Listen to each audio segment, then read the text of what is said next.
ব্রাজিলের সেরা জার্সিটি কার গায়ে উঠতে চলেছে? কে পাবে ব্রাজিলের 10 নম্বর জার্সিটি? তাই এই নিয়ে বিস্তারিত জানতে হলে ভিডিওটি না টেনে শেষ পর্যন্ত দেখতে থাকুন। আর আপনি যদি আমাদের চ্যানেলে নতুন হয়ে থাকেন তাহলে এখনই সাবস্ক্রাইব করে রাখুন। আর ইতিমধ্যে সাবস্ক্রাইব করে থাকলে আপনাকে অসংখ্য ধন্যবাদ।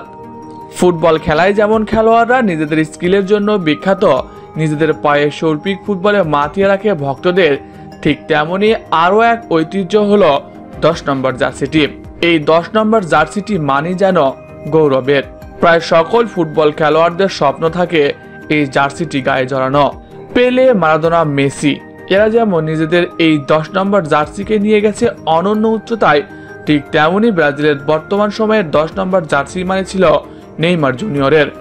তবে ব্রাজিল দলে প্রায় 1 বছরের বেশি সময় ধরে মাঠের বাইরে রয়েছে নেইমার জুনিয়র। তাই তো তার অবর্তমানে নেইমারের জার্সি গায়ে দিয়ে মাঠে নামতেন রদ্রিগো। 10 নম্বর জার্সি নিয়ে মাঠে বেশ দারুণ পারফর্ম করছিলেন তিনি। তবে আবারও ইনজুরির থাবা ব্রাজিল দলে। 6 সপ্তাহের জন্য মাঠের বাইরে চলে গেছে ব্রাজিল তারকা রদ্রিগো। যেহেতু নেইমার, রদ্রিগো দুইজনই নেই, তাহলে কে এই 10 নম্বর জার্সিটি গায়ে দিয়ে মাঠে নামবে? ভিনি নাকি রাফিনহা? কে পাবে 10 নম্বর জার্সি? বর্তমান ব্রাজিল দলকে লিড করছে রাফিনহা। মাঠে তিনি ব্রাজিলের নেতা বলা চলে। পেনাল্টি থেকে শুরু করে ফ্রি কিক সবকিছুই তাকেই নিতে দেখা যায় সবসময়। অন্যদিকে দলে ফিরেছে ভিনি, যিনি মূলত 7 নম্বর জার্সি পরেই খেলে থাকেন।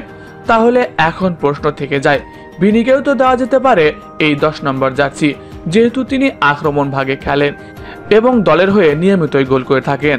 তাহলে তাকেও তো দেওয়া যেতে পারে এই 10 নম্বর জার্সিটি।